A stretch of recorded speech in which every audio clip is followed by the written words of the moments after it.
Okay, friends, I want to talk to you today about not hacking your career. I think people have talked about this recently, like you can hack into it. I think people thought that a boot camp was going to do that for you, but we're in a different place now. The world is in a different place now. The industries that you're looking at are in different places now. So let's talk about that. Every career coach, every top 10 list, everything, every course that I have signed up for promises to skyrocket your career.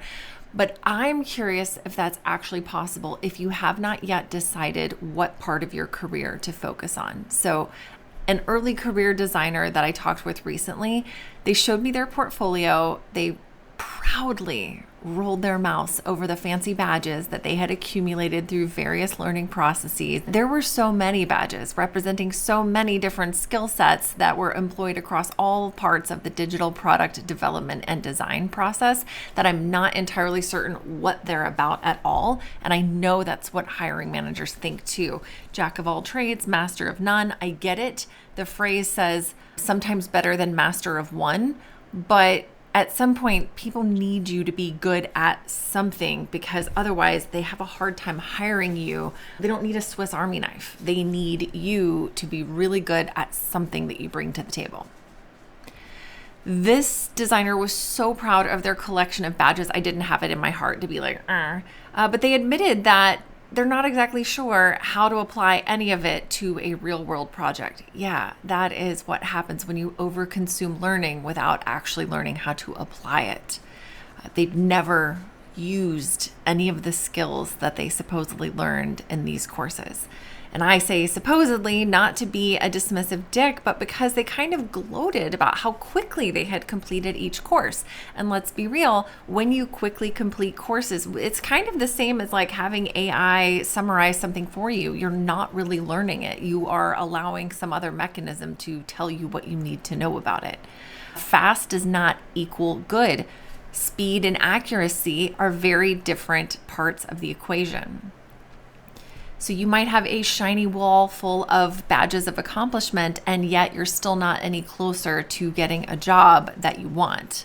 And I pointed out that it might be really difficult to demonstrate skill in any one area when you're displaying very prominently your minimum level of achievement in so many areas.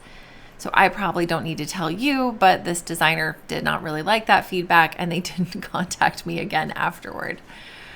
Hiring managers are not looking for a Swiss Army knife. They're not in a sense of urgency about, I gotta get this done. I need one person who can plug in and do all the tools. No, they're looking for a precise tool to complement the other tool sets on the team. It does seem to me that this person, like anybody else who's getting all of the badges, they're doing the spray and pray approach to landing a job, which is like, if I just shower this with bullets, something is going to land. It's all I don't like that analogy now that I really think about how weaponized it sounds, but this is not how you're going to land a job.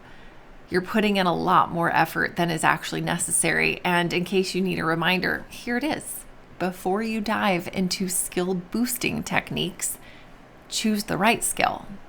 That's a crucial step. You have to choose the right skill that's actually going to set you up for success. Why?